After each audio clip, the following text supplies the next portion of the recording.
Sir, I stopped you for the damaged taillight. I also need clarification about your relationship with the minors in the vehicle. They're family friends. I'm driving them home, that's all. One of them said you're not his father. They're scared, sitting in silence while you're ordering them to stay quiet. You playing with fire, deputy. You don't understand. At 11:47 p.m. on a dark stretch of Highway 9 outside Crestfield, Georgia, a 29-year-old patrol deputy named Vanessa Cordero activated her lights behind a black Lincoln Continental drifting between lanes with a broken taillight. She expected nothing.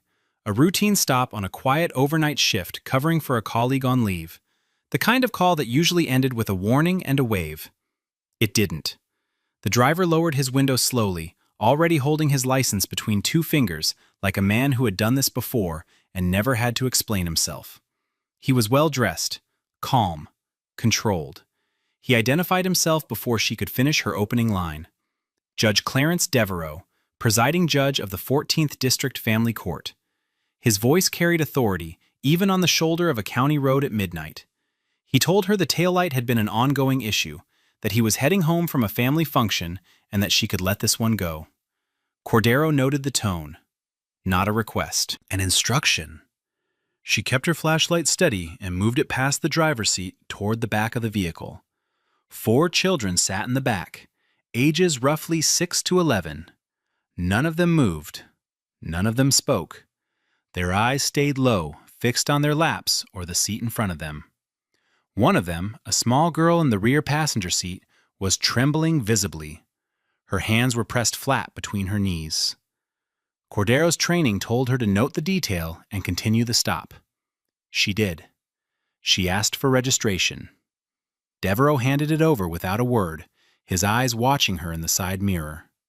She stepped back toward her cruiser, Bodycam recording, flashlight beam cutting across the dark interior of the Lincoln one more time. That was when a boy sitting behind the driver's seat turned his head slowly and looked directly into the lens mounted on her chest.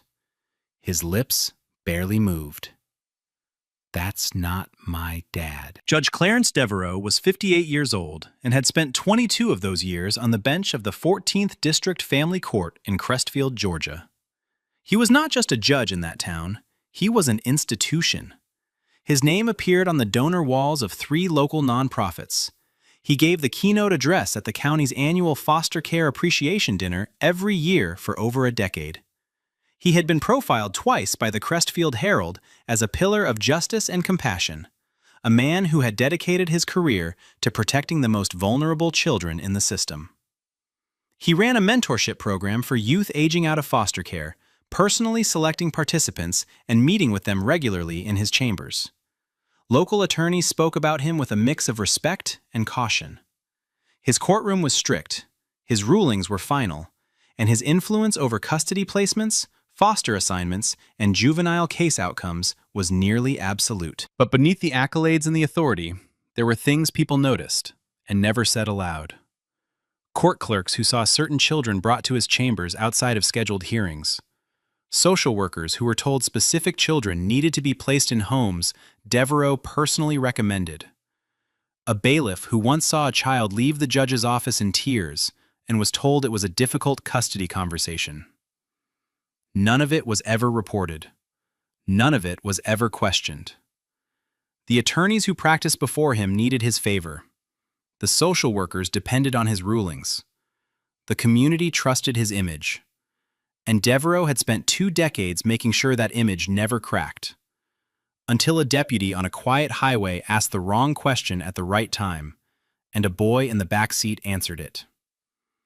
Officer Vanessa Cordero had never been the type to back down from authority. She was the daughter of a Guatemalan mechanic and a Dominican home health aide, who raised 3 children in a 2-bedroom apartment in Macon.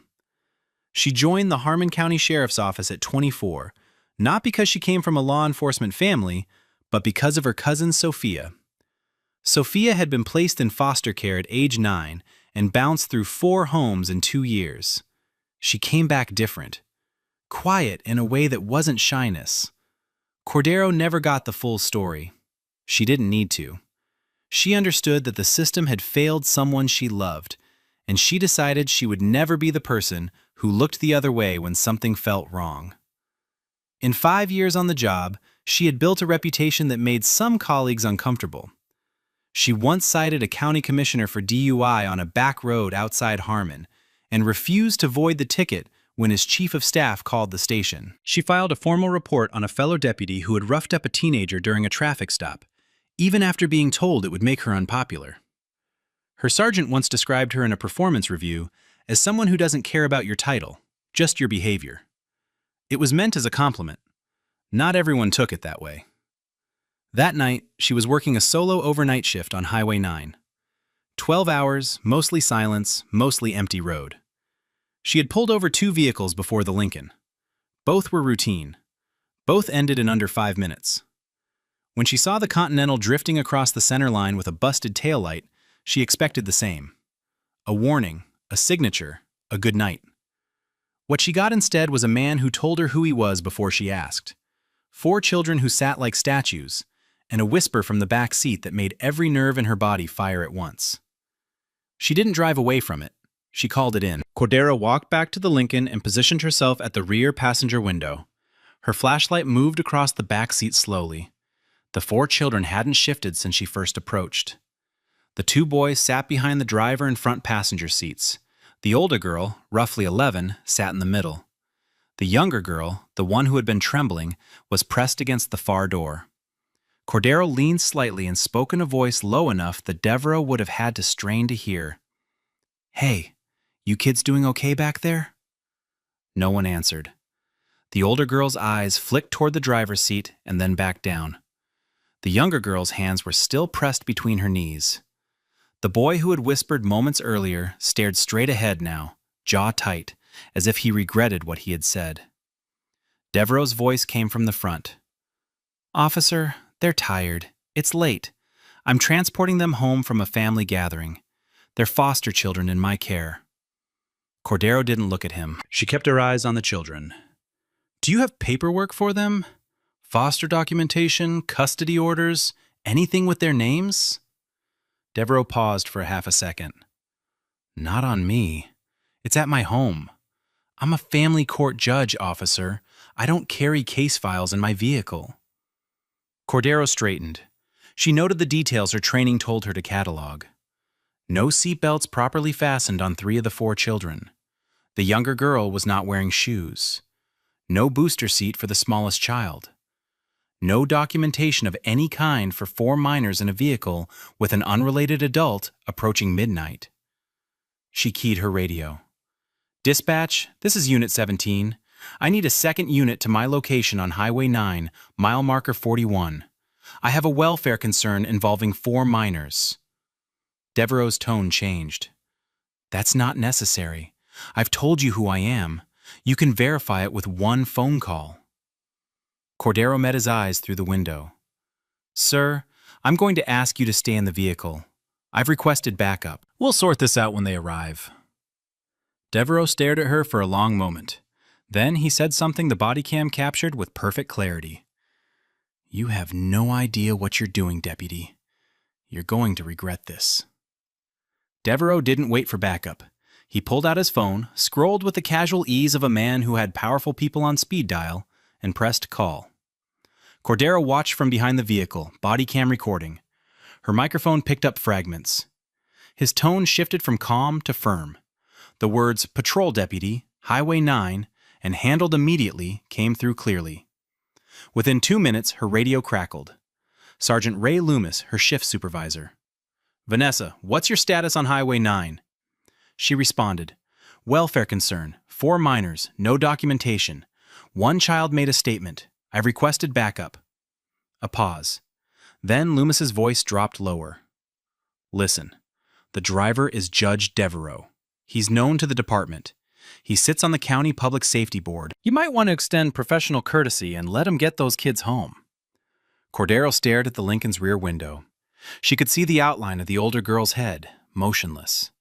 She keyed the radio. "Sergeant, a child told me the driver is not his father. I have 4 minors with no documentation, no proper restraints, approaching midnight. I'm not releasing this vehicle until backup confirms the welfare of these children." Silence. Then Loomis came back. "Copy. Backup en route." Inside the Lincoln, Devereaux adjusted his rearview mirror. The body cam caught the reflection. He was watching the children. The older girl had her hand on the younger one's knee. The boy who had whispered sat rigid, staring straight ahead. Devereaux's expression was composed, but something had shifted behind his eyes. The confidence was still there, but alongside it sat something sharper. He turned slightly toward the back seat and spoke. The microphone picked up only part of it, but digital enhancement during the investigation would later recover the full sentence. Remember what I told you, not a word. Deputy Terrence Kamal arrived 11 minutes later. He stepped out slowly and walked toward Cordero with the expression of someone who already knew this was complicated. She briefed him in a low voice. Broken taillight, erratic driving, 4 children, no documentation, no shoes on the youngest, a child's whisper, and a driver who identified himself as a sitting judge before she'd asked his name. Kamal listened with his arms crossed. I know who he is, Vanessa. He's been at department dinners. The sheriff shakes his hand at the courthouse Christmas reception. Cordero didn't blink. Then you understand why this has to be done right. Kamal looked at the Lincoln, at the dark shapes in the back seat, at the man behind the wheel. What do you want to do? She told him. Ask Devereaux to step out. Request documentation. If he couldn't produce any, they were calling Child Protective Services and a forensic child advocacy officer. Kamal exhaled. You know what happens if we're wrong. Cordero's response was immediate. You know what happens if we're right and we drive away. He nodded once. They walked to the Lincoln together. Cordero tapped the window. Judge Devereaux, I'm asking you to step out of the vehicle. He opened the door slowly, straightening his jacket as he stood. His posture was controlled, expression flat. This is a mistake, he said. A serious mistake. Cordero replied without hesitation. Sir, do you have any legal documentation authorizing you to transport these children? His silence lasted 3 full seconds. The body cam counted them. I don't have to explain myself to a patrol deputy. I am a judge of the family court. Those children are under my supervision through a mentorship program I personally administer. Cordero asked one more time. Paperwork? Names? Case numbers? He had nothing. Cordero called Child Protective Services at 12:23 a.m. A forensic child advocacy officer named Imani Sutton arrived at the Harmon County Fire Station 40 minutes later. The children were transported separately from Devereaux and brought inside one at a time. Sutton was trained for this. Soft voice, open posture, no uniforms in the room. She started with the boy who had spoken on the highway. His name was Terrell. He was 8 years old. He had been in the foster system since age 4.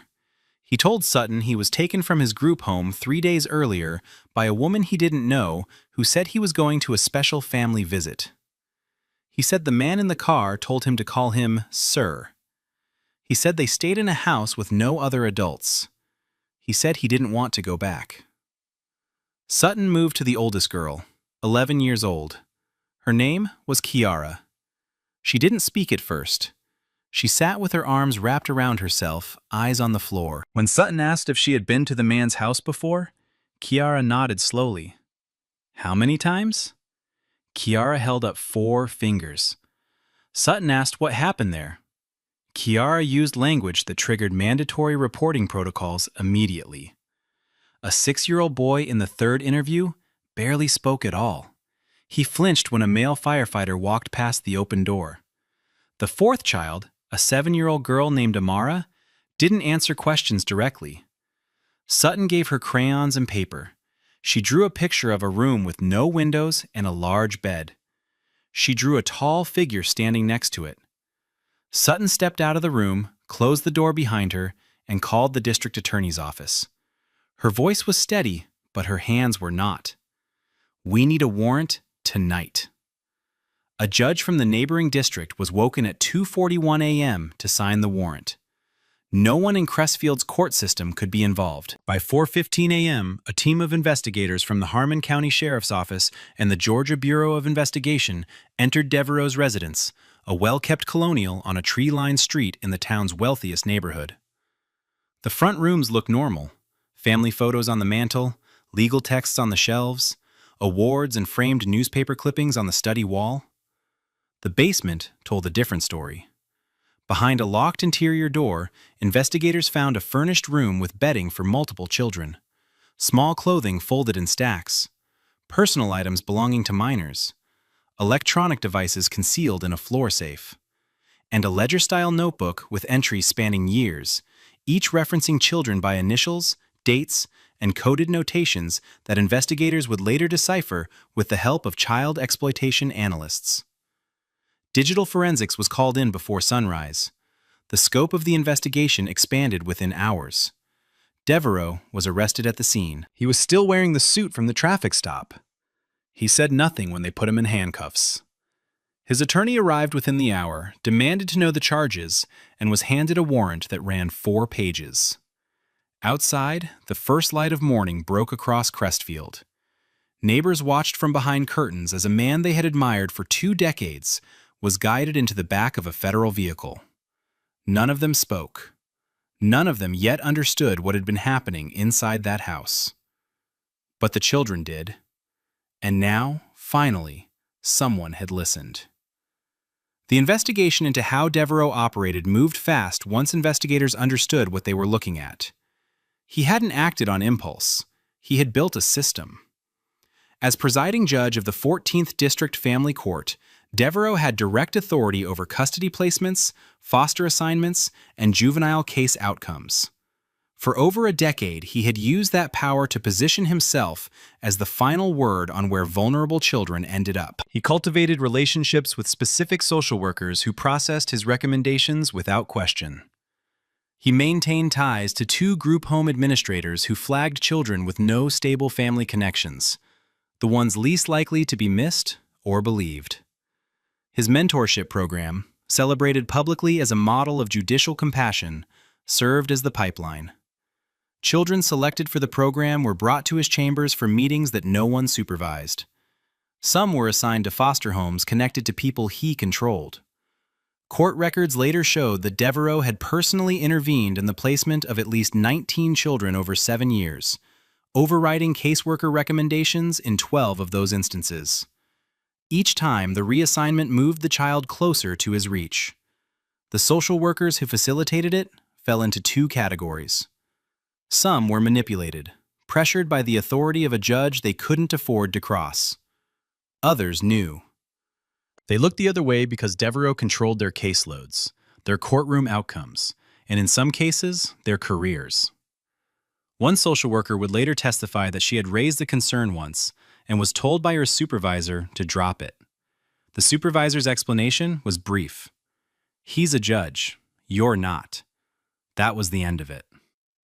When news of Devereaux's arrest reached the Crestfield legal community, the silence was immediate and telling. Attorneys who had practiced before him for years offered no comment. 2 social workers connected to his cases were placed on administrative leave within 48 hours. The director of the county's Child Welfare Office submitted a resignation letter with no public explanation. A local journalist named Franklin Cobb, who had twice profiled Devereaux as a community hero, began receiving anonymous tips within days. Former court staff, foster parents, a retired bailiff who said he once saw a child leave the judge's chambers crying and was told not to ask about it. Cobb published his first investigative piece within 2 weeks. It detailed 3 formal complaints filed against Devereaux over the previous decade with the state's Judicial Conduct Board. All 3 had been dismissed after what the board described as preliminary review. One of the complainants was a foster mother named Gloria Vance. She had reported concerns about a child's behavior after visits connected to the mentorship program. She described nightmares, withdrawal, language that alarmed her. She was told she was being alarmist. 6 months later, her foster license was revoked on a paperwork technicality. She lost custody of 2 children she had been raising for 3 years. Vance told Cobb she had always believed the revocation was retaliation. Now, reading the charges against Devereaux, she was certain. The system didn't fail those children by accident, she said. It failed them because it protected him. When the article ran, the Judicial Conduct Board issued a statement announcing an internal review. By then, the FBI was already in Crestfield. The FBI and Department of Justice opened a joint federal investigation 9 days after the traffic stop. What began as a single incident on Highway 9 had expanded into something the U.S. Attorney's Office described internally as systemic and predatory. Federal agents seized Devereaux's electronic devices, court records, personal correspondence, and financial statements. Digital forensics uncovered encrypted files and communications with individuals in 2 neighboring states. Financial records showed a pattern of payments to the group home administrators who had funneled children into placements Devereaux controlled. The money was structured in small amounts, routed through a nonprofit Devereaux had established under the umbrella of his mentorship program. On paper, the funds were labeled as youth enrichment grants. In practice, they were payments for access. Federal prosecutors convened a grand jury within 3 weeks. The indictment, when it came, was 34 counts: trafficking, exploitation, conspiracy, obstruction of justice, wire fraud connected to the nonprofit, civil rights violations under color of law. 2 social workers and 1 group home administrator were named as co-conspirators. Devereaux was denied bail. His attorney, a high-profile defense lawyer from Atlanta, called it a rush to judgment driven by media pressure. The U.S. attorney held a brief press conference outside the federal courthouse. She stood behind a podium with no notes and spoke directly into the cameras. This office has investigated many cases involving abuse of power. This is among the most disturbing. A sitting judge used the institution designed to protect children as a tool to exploit them. We will pursue accountability at every level. Devereaux watched the press conference from a federal holding facility on a wall-mounted television. According to a corrections officer who was present, he showed no reaction. He sat with his hands folded, expression blank, staring at the screen as if watching someone else's life collapse. The federal trial began 4 months later and lasted 5 weeks. The courtroom was full every day. Prosecutors opened with the Bodycam footage from Highway 9. The jury watched in silence as the Lincoln Continental rolled to a stop on the dark shoulder. They heard Cordero's voice, calm and professional. They saw the children's faces illuminated briefly by her flashlight. And they heard the boys whisper, "That's not my dad." Several jurors looked down. One pressed a hand to her mouth. The prosecution then built its case methodically. Forensic evidence from the residents, testimony from child psychologists who had evaluated the victims, digital evidence extracted from encrypted files, financial records mapping payments to co-conspirators, and the testimony of the children themselves, delivered via closed-circuit video so they would not have to face the man who had hurt them. 8 victims were identified in total, spanning 7 years. Each child had entered Devereaux's orbit through the family court system he controlled. Each had been selected for his mentorship program. Each had been placed in homes or facilities connected to people who answered to him. The defense attempted every available angle. They argued the children's testimony had been riven. The judge ruled the broken taillight and erratic driving provided clear, probable cause. They argued the children's testimony had been coached. Prosecution experts dismantled the claim, with forensic interview recordings showing open-ended, non-leading questioning.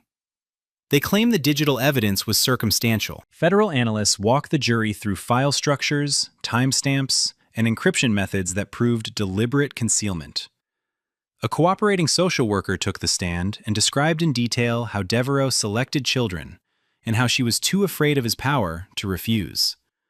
Her voice broke once. She did not ask for sympathy. The jury gave her none. The jury deliberated for 1 day. Guilty on all 34 counts. The courtroom was still when the verdict was read.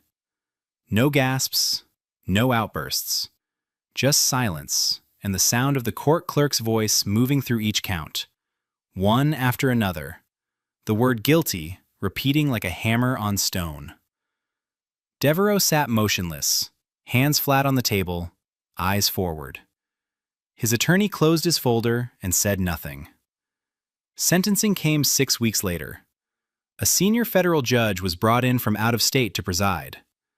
Before the sentence was delivered, 3 of the older victims submitted impact statements. One was read aloud by a prosecutor because the victim could not speak without breaking down. The statement described years of abuse by someone the system told them to trust. Someone who wore a robe and sat above everyone else in the room. Someone who decided where children went and who they belonged to. The sentencing judge addressed Devereaux directly.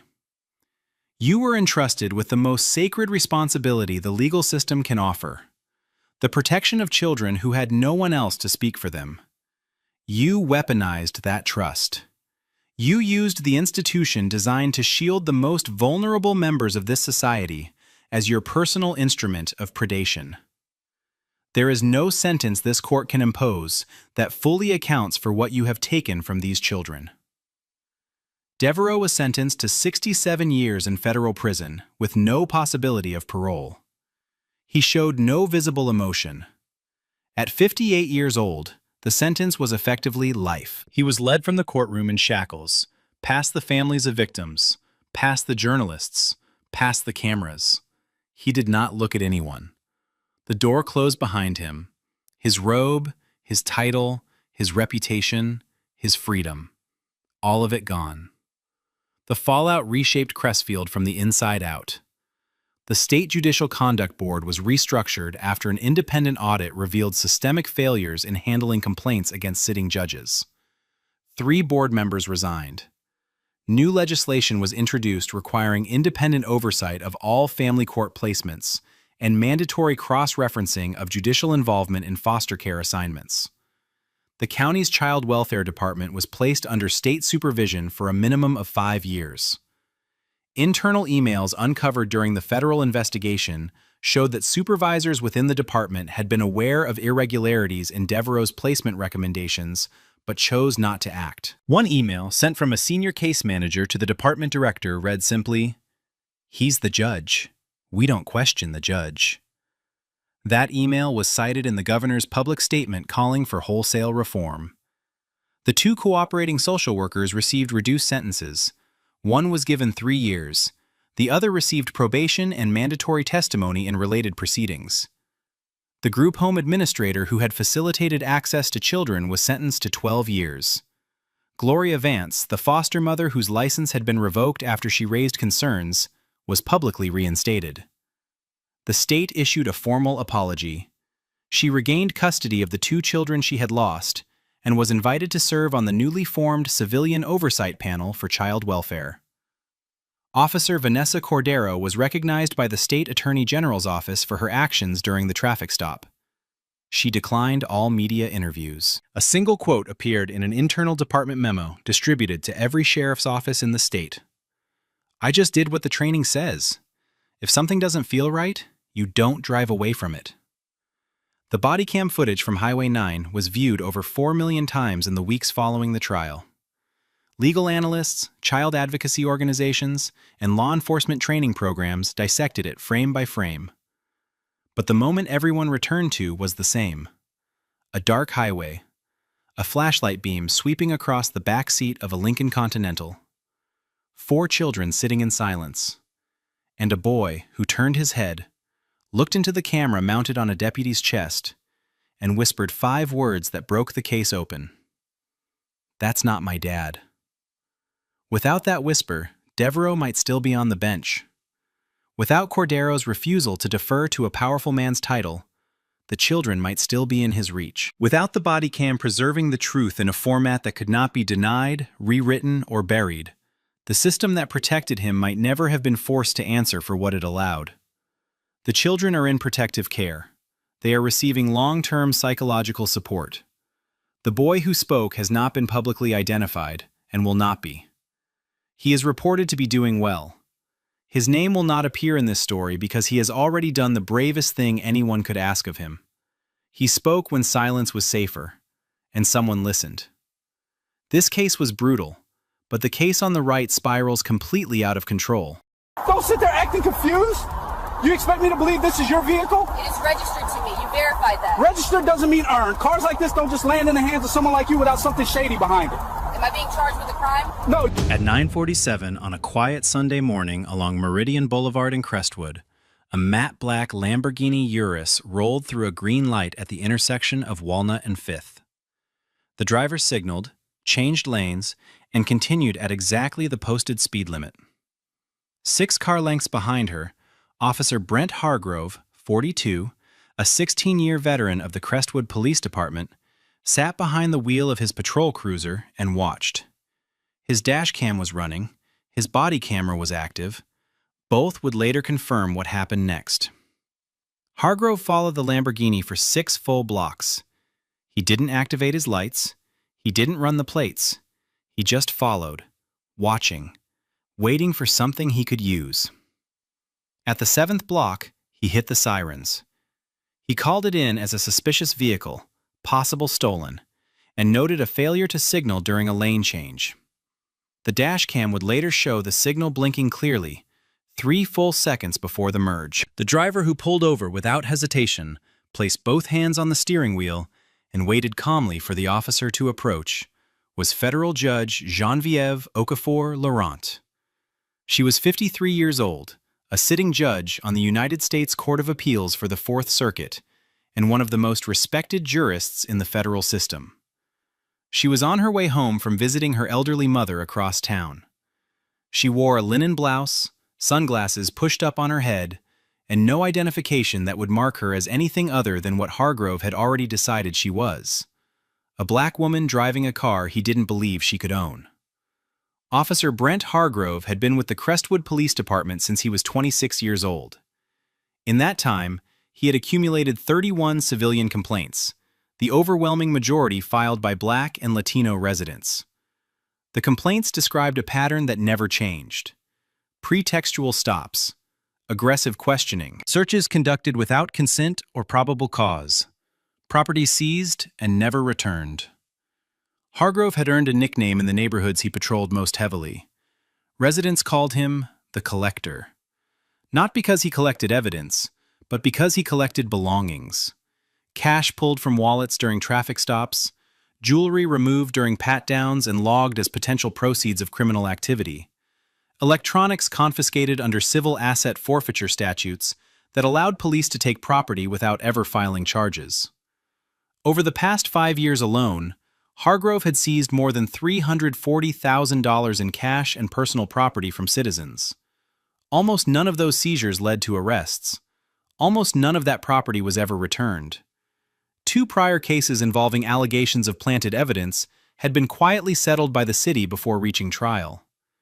Internal Affairs had reviewed his file multiple times and closed every investigation without action. His supervisors described him in evaluations as assertive and proactive. The police union representative, a man Hargrove met for drinks twice a month, had personally intervened to block 3 separate disciplinary recommendations. Younger officers who questioned his methods were told to mind their own calls. Those who pushed further were transferred. Hargrove operated with the confidence of a man who had never once been held accountable. And on this Sunday morning, with his lights flashing behind a Lamborghini Urus on Meridian Boulevard, he had no reason to believe that was about to change. Judge Genevieve Okafor-Laurent was not the kind of person who announced herself. She never had been. Her father, Chukwemeka Okafor, came to the United States from Lagos in 1974 with $200 and a work visa. He drove a taxi in Washington, D.C. for 31 years, 6 days a week, often pulling double shifts so his children wouldn't carry the debt he did. Her mother, Ruth Ann Laurent, grew up in Orangeburg, South Carolina, the granddaughter of sharecroppers. She cleaned office buildings at night and took community college classes during the day until her body gave out before her ambition did. Genevieve was the youngest of 3. She earned a full scholarship to Howard University, graduated summa cum laude, and was accepted to Yale Law School, where she was one of 9 black women in her class. She clerked for a Supreme Court justice.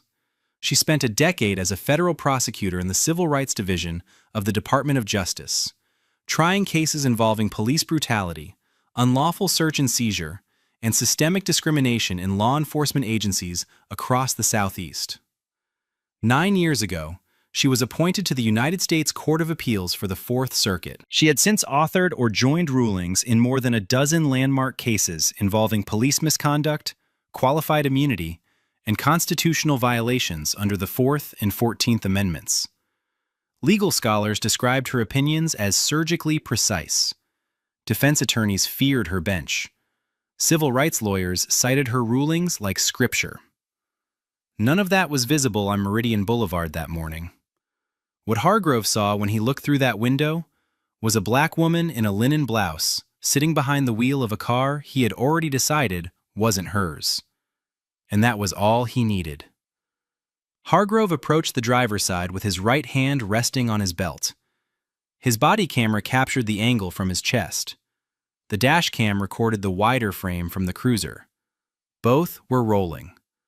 Both would preserve every word of what came next. He didn't greet her, didn't introduce himself. His first words were a demand. "Whose car is this?" Judge Okafor Laurent looked up at him, hands still on the wheel. "It's mine. You have proof of that?" She reached toward the center console slowly, movements deliberate and visible. "My license and registration are right here." Hargrove took the documents and studied them far longer than necessary, flipping the registration back and forth, holding the license up as though comparing the photo to a face he had already decided didn't match the vehicle. He walked back to his cruiser. He ran the plates. The vehicle came back registered to Genevieve Okafor Laurent. The license was valid. No warrants, no flags, nothing. He sat in the cruiser for nearly 4 minutes. Then he got out and walked back to her window. The body camera captured what came next without interruption. "Step out of the vehicle." "For what reason?" Okafor Laurent's voice was steady. "I need you to step out." "I've provided my documents. Everything is in order. Why am I being asked to exit my car?" Hargrove leaned closer. "I'm detecting the odor of marijuana coming from inside this vehicle." There was no marijuana in the car. There had never been marijuana in the car. Forensic analysis would later confirm that no trace of any controlled substance existed anywhere in or on the vehicle. But in that moment, on the side of Meridian Boulevard, with no witnesses yet watching and both cameras running, Hargrove had just manufactured the one claim he believed would give him the authority to go further. And he intended to. "Step out, now!" Judge Okafor Laurent opened the door slowly. She placed one foot on the pavement, then the other. She stood upright, hands visible at her sides, and spoke clearly enough for every microphone in range to capture it. "I am complying with your order under protest. I do not consent to any search of my person or my vehicle." Hargrove didn't acknowledge a single word. He took her by the arm and moved her to the rear quarter panel of the Lamborghini, positioning her against the car with both palms flat on the matte black paint. He patted her down with hands that moved too slowly and pressed too hard, running his palms along her sides, her waist, her pockets. She stood motionless, jaw tight, eyes fixed on the street ahead. A second patrol unit had already arrived. Officer Nolan Fitch, 29, 5 years on the force, stepped out and approached. Hargrove jerked his head toward the open driver's door. "Toss it." Fitch hesitated. His eyes moved from the woman standing composed against a $250,000 vehicle to the registration document sitting clean on the hood. He opened his mouth like he was going to ask something, then didn't. He reached into the car. They emptied her purse across the hood. Wallet, reading glasses, a leather planner, a tube of hand cream, receipts. They opened the glove compartment and pulled out the owner's manual and insurance papers. They lifted the floor mats. They searched the center console, the door pockets, the trunk. In the back seat, they found a small zippered bag containing her mother's prescription medications. Hargrove unzipped it, spread the bottles across the leather seat, read the labels one by one, then left them scattered where they fell. They found nothing illegal, because there was nothing illegal to find. Across the street, in a second-floor window of a brick colonial, a woman named Celeste Gerard had been watching since the lights first flashed. Her phone was recording. She didn't say a word. She didn't need to. Hargrove stood in the middle of the road, feet apart, hands on his hips, staring at the open doors of a vehicle that had given him nothing. No drugs, no weapons, no contraband. No justification for a single thing he had done in the last 20 minutes. The body camera on his chest kept recording. He turned back toward Judge Okafor Laurent, still standing where he had placed her, palms flat against the side of the car, and what came out of his mouth next would be replayed in federal court in news broadcasts, in training seminars, and in living rooms across the country. Let me ask you something. A woman like you, driving something like this, how does that happen? She said nothing. He stepped closer. Did your boyfriend buy this for you? Some rapper? Some dealer? Because I've been doing this a long time, and cars like this don't end up with people like you unless something dirty is going on. His voice was casual, almost conversational, as if he were stating something so obvious it barely needed saying. This car costs more than you'd make in 10 years, so I'm going to ask you again, where did the money come from? Okafor Laurent turned her head slightly. Am I free to leave? Hargrove's expression hardened. You'll leave when I decide you can leave, not before. Angle. A second neighbor, 2 houses down. Angle. A second neighbor, 2 houses down, had stepped onto his porch and started filming. A passing driver slowed at the intersection, window down, phone raised. 3 cameras were now recording from 3 directions, and the body camera on Hargrove's chest made 4. None of them would miss a word of what had already been said, and Hargrove, standing in the middle of Meridian Boulevard, with his chest out and his badge catching the morning sun, had no idea that every syllable was building the federal case that would end him. There was a moment, captured clearly on the body camera, where Judge Okafor Laurent's eyes moved from Hargrove's face to the badge on his chest and then back again. It lasted less than 2 seconds, but lawyers who reviewed the footage later would describe it as the moment she made her decision. She could have ended it right there. 1 sentence. I'm a federal judge on the 4th Circuit Court of Appeals. The stop would have collapsed on itself. Hargrove would have stammered. Fitch would have frozen. Apologies would have tumbled out, fast and hollow and desperate. She knew that. She also knew exactly what that would mean. It would mean that the Constitution applied differently depending on who you were. That rights were not rights at all, but privileges extended to people with titles and revoked from everyone else. That a black woman driving a Lamborghini deserved to be searched and humiliated, unless she could prove she was important enough to be left alone. So she said nothing about who she was. Instead, she asked for his badge number. Hargrove stared at her. What? Your badge number. I'd like it, please. He recited it with reluctance, each digit clipped and hard. She repeated it back to confirm. Then she asked him to spell his last name. He sneered. Hargrove.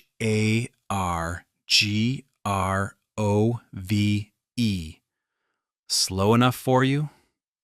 She didn't react. She filed it the way she filed everything, with precision, without emotion, with the patience of a woman who had spent 9 years on the federal bench, weighing testimony, dissecting evidence, and holding powerful men accountable when they believed they were untouchable. She had judged cases exactly like this one. She had read transcripts full of the same language, the same pretexts, the same arrogance dressed in a uniform. Now she was standing inside one, palms flat against her own car, living every word she had ever read in a case file. Hargrove keyed his radio. I need a K-9 unit at my location, Meridian Boulevard, south of 5th. Judge Okafor Laurent looked at him but said nothing. The temperature that morning was already 87 degrees and climbing. She was standing on asphalt in direct sunlight with no shade and no water. In the backseat of the Lamborghini, her mother's prescription medications sat in the zippered bag Hargrove had torn open, bottles scattered across dark leather that was absorbing every degree of heat the sun could give it. 2 of those prescriptions were temperature sensitive. The labels said so clearly. Hargrove had read those labels. He didn't care. The K-9 unit arrived 28 minutes later. Officer Dean Sutcliffe, 36, stepped out with a Belgian Malinois on a short lead. The dog circled the vehicle once, then again. It showed no alert behavior. No sit, no paw, no change in breathing or posture. Sutcliffe looked at Hargrove. I'm not getting anything. Hargrove shook his head. He paused near the rear quarter. That's a partial alert. Go again. Sutcliffe glanced at Fitch. Fitch looked at the ground. Neither of them believed what Hargrove had just said, and the body camera caught the look between them clearly. Sutcliffe walked the dog around a 3rd time. Nothing.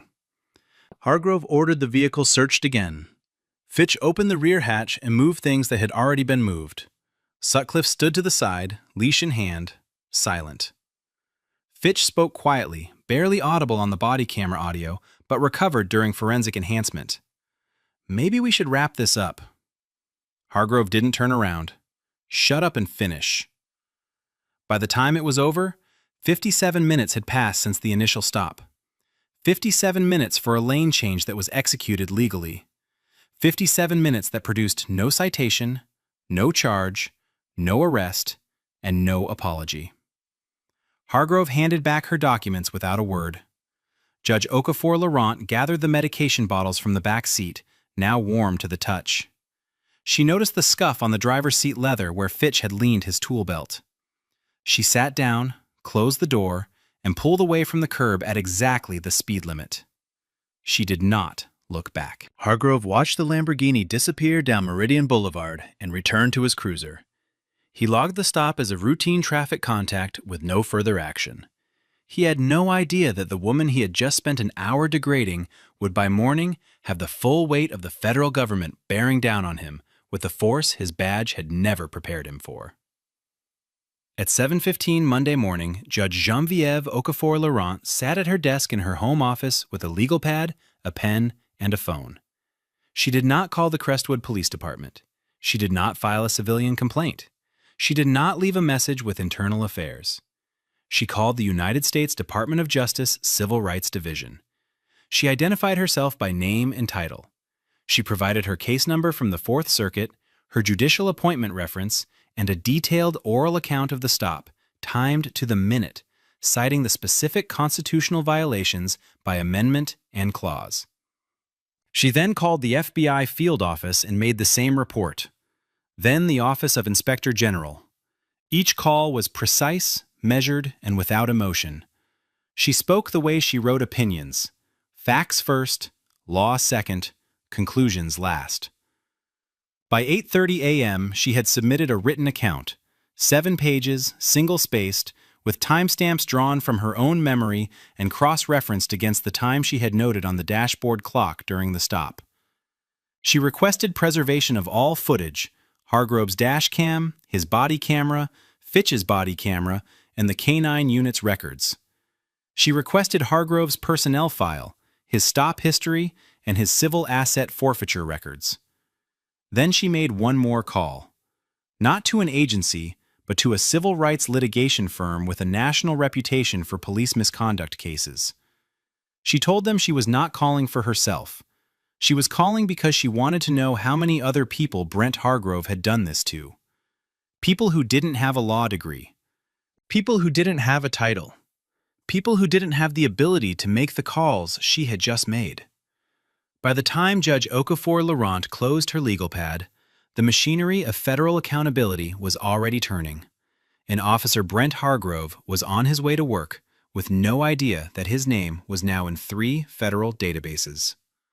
The footage arrived at the DOJ Civil Rights Division by secure transfer on Tuesday. Investigators reviewed every second from 4 separate sources. The dashcam came first. It showed the Lamborghini Urus approaching the intersection of Walnut and 5th, signaling a lane change 3 full seconds before merging and completing the maneuver cleanly within the posted speed limit. The failure to signal that Hargrove had used as his pretext for the stop had never occurred. The body camera footage was worse. It captured Hargrove's tone from the first word, the immediate demand to know whose car it was, the prolonged examination of documents that were in perfect order. Every one of them. Women like you don't. Every one of them. Women like you don't come by cars like this. Did your boyfriend buy it for you? This car costs more than you'd make in 10 years. Audio forensic enhancement recovered something the body camera microphone had barely caught in real time. Early in the stop, before Fitch had arrived, Hargrove had leaned toward his radio and whispered, "Bet you anything this thing's stolen or bought with dirty money. Look at her." The K-9 unit's records collapsed the marijuana claim entirely. Officer Sutcliffe, under questioning, admitted the dog had shown no genuine alert behavior at any point during the search. When asked about the partial alert Hargrove had claimed, Sutcliffe paused for a long time before answering. There was no alert. I told him that. He said to go again. Investigators then pulled Hargrove's stop records. In the past 18 months, he had conducted 214 traffic stops. 178 of them, over 83%, involved Black or Latino drivers. Civil asset forfeiture filings showed he had seized more than $340,000 in cash and personal property during that same period. Charges were filed in fewer than 6% of those seizures. The rest of the property simply disappeared into the system, and the people it belonged to never saw it again. The investigators looked at the numbers, looked at the footage, and understood they were no longer investigating a single traffic stop. They were looking at a career. They arrived at 9 a.m. on a Wednesday without warning. 2 FBI special agents and 3 DOJ Civil Rights Division investigators walked through the front entrance of the Crestwood Police Department, carrying federal subpoenas and a preservation order for all digital records. They did not ask for a meeting. They served the documents at the front desk and requested immediate access to the Chief of Police. Chief Raymond Beckett, 58, came out of his office expecting a courtesy visit. His expression changed within 30 seconds. The subpoenas demanded Hargrove's complete personnel file, all 31 complaint records, every internal affairs investigation and its disposition, body camera server access logs going back 3 years, and all internal communications referencing Hargrove's stop activity, forfeiture records, or civilian complaints. Beckett's first instinct was to push back. He began asking about jurisdiction, about process, about whether the department's legal counsel should be present.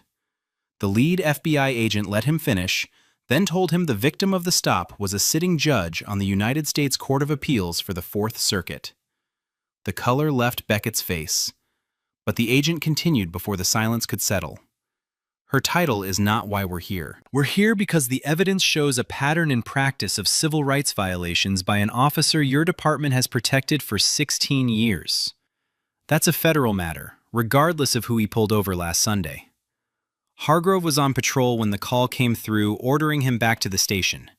He was met in the parking lot by a captain who told him to hand over his badge, his firearm, and his cruiser keys. He was escorted inside, placed in an administrative office, and informed he was suspended pending a federal investigation. His face went tight. He asked what this was about. Nobody answered. Fitch was pulled from duty the same morning and placed on administrative leave. The union representative, Victor Spano, arrived within the hour, demanding to know what was happening. An FBI agent took him aside and said one sentence that ended the conversation. "Obstruction of a federal civil rights investigation is a felony, Mr. Spano. I suggest you cooperate fully and advise your client to do the same." Spano said nothing further. For the first time in 16 years, the machinery that had shielded Brent Hargrove went completely silent. 3 weeks later, the United States Attorney's Office for the District filed a federal indictment against Officer Brent Hargrove. The charges were severe: deprivation of rights under color of law, 18 U.S.C. Section 242, conspiracy to commit civil rights violations, filing false police reports, illegal search and seizure in violation of the Fourth Amendment. The indictment ran 34 pages. It did not focus solely on the stop of Judge Genevieve Okafor-Laurent. It detailed a pattern spanning years. 47 identified victims, predominantly Black and Latino, subjected to unlawful stops, fabricated pretexts, warrantless searches, and civil asset forfeitures carried out without probable cause. It described a system in which complaints were filed and buried. Supervisors looked the other way, and one officer operated with impunity because no one above him had the will to stop him. Officer Nolan Fitch was offered cooperation terms within days of the indictment. He accepted.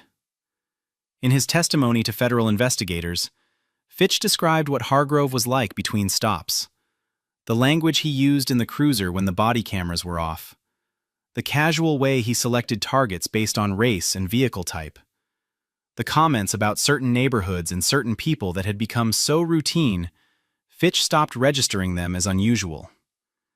He described an unwritten culture within the department where aggressive stop numbers were rewarded, where complaints from minority residents were treated as the cost of doing business, and where officers who raised concerns were quietly reassigned or frozen out of advancement. Fitch's testimony led investigators to two supervisors, Sergeant Dale Womack and Lieutenant Ira Fontaine, both of whom were named in the indictment as unindicted co-conspirators. Internal emails showed Womack had received at least 9 forwarded complaints about Hargrove over 4 years and had closed every one without action. Fontaine had signed off on Hargrove's forfeiture paperwork dozens of times, without once questioning the absence of corresponding charges. Neither man had been careless. They had been deliberate, and the federal government intended to prove it. The trial began on a Tuesday in a federal courtroom 40 miles from Crestwood. Hargrove's defense attorney opened with a simple argument. His client was a veteran officer who followed his training, trusted his instincts, and made judgment calls the way officers did every day. He called it experience. He asked the jury to consider the pressures of the job. The prosecution responded by pressing play. The body camera footage from the Lamborghini stop ran first. The jury watched from Hargrove's own perspective as he fabricated a marijuana claim, emptied a purse across the hood, scattered prescription medication across a back seat, and told a woman standing against her own car that people like her didn't come by vehicles like this. Then prosecutors played footage from 6 other stops, different days, different drivers. The language was nearly identical. The tactics were the same. Each stop involved a Black or Latino driver. Each produced no charges. 12 of Hargrove's other victims took the stand. A retired canine training supervisor testified that no alert behavior had occurred during the Lamborghini search, and that the partial alert Hargrove claimed did not exist in any recognized training program. A use of force expert testified that every element of the search violated the Fourth Amendment. Judge Okafor Laurent took the stand last. She was introduced by name alone. To have a stranger's hands press her. To have a stranger's hands press her against her own vehicle. What it felt like to watch her mother's medication scattered across hot leather by a man who never once considered she might be telling the truth. She described the moment Hargrove told her the car cost more than she'd make in 10 years, and she paused. Not for effect, because the memory required it. The jury deliberated for less than a day, guilty on every count. The sentencing hearing was held 3 weeks later. Hargrove stood in a dark suit, no badge, no firearm. The presiding judge, the Honorable Catherine Shao, addressed him directly. Officer Hargrove, you did not merely break the law, you weaponized it. You used the authority entrusted to you to target, humiliate, and rob citizens of their constitutional rights based on the color of their skin. You did this repeatedly, systematically, and without remorse. She sentenced him to 7 years in federal prison, among the harshest sentences for a civil rights violation by a law enforcement officer in the circuit's recent history. He was remanded immediately. Fitch received a suspended sentence for cooperation, but was permanently barred from law enforcement. His silence on Meridian Boulevard had cost him everything his testimony couldn't buy back. The Crestwood Police Department entered a federal consent decree, independent civilian oversight, mandatory demographic data on all stops and forfeitures, published quarterly, comprehensive retraining with annual testing, complete overhaul of internal affairs, including independent review of all racial bias complaints. Sergeant Womack and Lieutenant Fontaine were forced to resign. Chief Beckett announced his retirement 2 days later without public comment. The civil lawsuit was filed on behalf of Judge Okafor Laurent and 38 other identified victims. The city's attorneys reviewed the footage, the stop data, the forfeiture records, the emails, and the federal conviction. Settlement negotiations lasted less than a month. The final amount was $6.4 million, divided among victims according to severity and documentation. The money would matter, but what mattered more was the record. It could not be sealed, it could not be buried, and it could not be undone. Judge Genevieve Okafor-Laurent returned to the bench without ceremony. She did not give interviews. She did not appear on panels about her experience. She let the record speak because the record was comprehensive and the record was permanent. But 6 months after the trial, she accepted an invitation to deliver the keynote address at a national legal conference on constitutional policing. She stood at the podium in the same composure she had carried on Meridian Boulevard and said what she had carried quietly since that Sunday morning. I did not tell that officer who I was, because who I am should not determine whether my rights are respected. The Constitution does not have a VIP lane. The room was silent for a long moment before the applause began. She used a portion of her civil settlement to fund a legal clinic specializing in representation for victims of discriminatory traffic stops, people who had been searched, seized from, humiliated, and sent on their way without charges, without apology, and without anyone to call on Monday morning. The clinic opened in a small office 12 minutes from Meridian Boulevard. Hargrove served his sentence in a federal facility where his former profession made every day harder than the last. He never issued a public apology. He never acknowledged wrongdoing.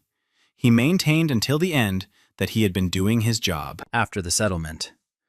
Traffic stop racial. After the settlement. Traffic stop racial disparities across the department had dropped by 61%. Complaints of discriminatory enforcement had fallen by more than half. Officers now recorded justification for every stop in writing, and every recording was subject to independent review. In the Oversight Board's office, mounted on the wall behind the conference table, hung a single framed image. It was a still captured from Hargrove's own body camera. It showed Judge Okafor-Laurent standing beside her matte black Lamborghini Urus, palms flat against the paint, chin level, eyes forward. Beneath it, a single line in plain black type. The law applies to everyone, including those who enforce it. If you think this situation was bad, wait until you see what happens in the case on the right-hand side. I am a federal judge. You can confirm that Save it. immediately. Credentials don't put you above investigation. I am asking you to verify before escalating this. You think because you've got a title and a This big is house in this unnecessary. neighborhood that nobody's going to... At 5:47 a.m. on Saturday, March 1st, 2026, 12 armed Homeland Security investigations agents in full tactical gear executed a no-knock raid on a quiet residential home in Silver Spring, Maryland. A flashbang grenade shattered the living room window before the front door had even been touched. Then came the battering ram. The door splintered inward on the first hit. Agents flooded the hallway shouting commands, boots shaking the floor hard enough to knock framed photos off the walls. Barbara Okuosa Adeyemi was pulled from her bed in pajamas and thrown face first onto the hallway floor. Her wrists were zip-tied behind her back before she could finish a sentence. Down the hall, her 16-year-old daughter Rosaline was forced to the ground at gunpoint in her own bedroom. Bodycam footage would later show the girl's face, frozen in terror, a rifle barrel inches from her head. In the next room, 11-year-old Namdi stood paralyzed against his bookshelf, tears streaming down his face, a dark stain spreading down his pajama pants. Barbara's voice cut through the chaos, steady despite the pressure on her spine. "I'm a federal judge. I'm a sitting United States federal judge." The agent kneeling on her back didn't flinch. "Sure you are." Senior Agent Craig Loomis stood in the doorway of the bedroom, arms crossed, watching the scene unfold like a man observing routine work. He said nothing. He didn't need to. He had authorized every second of this. Craig Loomis was 46 years old, with 18 years in federal law enforcement and a career built almost entirely on post-9/11 fear. He had made his name running counterintelligence operations that targeted immigrant communities and black professionals with tenuous or outright fabricated links to foreign governments. 7 of his previous operations had collapsed before reaching trial due to lack of evidence. Not one of those failures resulted in discipline. Two former colleagues had filed internal complaints alleging Loomis manufactured evidence and pressured informants into giving false statements. Both complaints landed on the desk of Supervisory Special Agent Donna Kessler, his section chief. Both were dismissed. Kessler had co-signed nearly every major warrant Loomis had pursued over the past 6 years. Among his peers, Loomis was known for what supervisors politely called big swings, high-profile raids designed to generate press attention and justify budget lines rather than produce convictions. He had been chasing a promotion to Assistant Special Agent in Charge for 2 years. He needed a headline case. And when Barbara Okuwosa Adeyemi's name surfaced during a routine intelligence sweep, Loomis decided she was it. Judge Barbara Okuwosa Adeyemi was born in Baltimore to Nigerian immigrant parents who had come to the United States with nothing but education and discipline. Her father taught biology at a community college. Her mother worked as a hospital administrator. Barbara earned her undergraduate degree from Spelman College, then her law degree from Harvard, where she graduated in the top 5% of her class. She clerked for a federal appellate judge on the Fourth Circuit, then spent 8 years as a prosecutor at the Department of Justice, specializing in national security cases, the very field Craig Loomis now worked in. 4 years ago, she was appointed to the federal bench for the U.S. District Court for the District of Columbia. Senate confirmed. Respected across the legal profession for her fairness, her sharp intellect, and her willingness to check government overreach in surveillance and civil liberties cases. She was one of only a handful of black women serving as federal district judges in the entire country. Her husband, Dr. Chukwuemeka Okuwosa Adeyemi, a cardiologist, had passed away 2 years earlier from pancreatic cancer. Since then, Barbara had been raising Rosaline and Nnamdi alone, balancing a demanding caseload with school pickups, Sunday church, and the quiet grief of a household that still had his reading glasses on the nightstand. She was deeply private, deeply principled, and deeply rooted in her community. She was also, in every measurable way, exactly the kind of person the system was supposed to protect. Instead, the system sent Craig Loomis. 3 months before the raid, Loomis flagged Barbara's name during a broad-sweep intelligence review of individuals with what the agency internally labeled connections to nations of concern. Her connection was this. Her late father, a biology professor who had died in 2016, had traveled to Tehran once in 1994 to attend an academic medical conference. That single trip, over 30 years ago, by a dead man, became the seed of the entire case. Loomis built an affidavit alleging that Barbara maintained undisclosed foreign contacts with Iranian intelligence assets. He cited wire transfers she had sent to elderly family members in Lagos as financial activity consistent with covert channels. He pointed to her professional travel to The Hague for a judicial conference, a trip organized by the U.S. State Department, and described it as indicative of clandestine meetings with foreign operatives. Every claim in the affidavit was either a deliberate distortion or an outright fabrication. No corroborating intelligence existed from the CIA, the NNSA, or the FBI. No other agency had flagged her name. No confidential informant had provided testimony. Loomis submitted the warrant application to Magistrate Judge Howard Pruitt, a 61-year-old jurist with a reputation for moving fast through his docket. Pruitt signed the warrant after a 9-minute review. He asked 0 questions. He requested no supporting documentation beyond the affidavit itself. And with that signature, 12 armed agents were authorized to break down the door of a sitting federal judge and drag her from her bed in front of her children. For 3 hours and 14 minutes, agents moved through every room of Barbara Okuwosa Adeyemi's home, with the efficiency of men who believed they were untouchable. Bodycam footage from multiple agents would later document what they seized.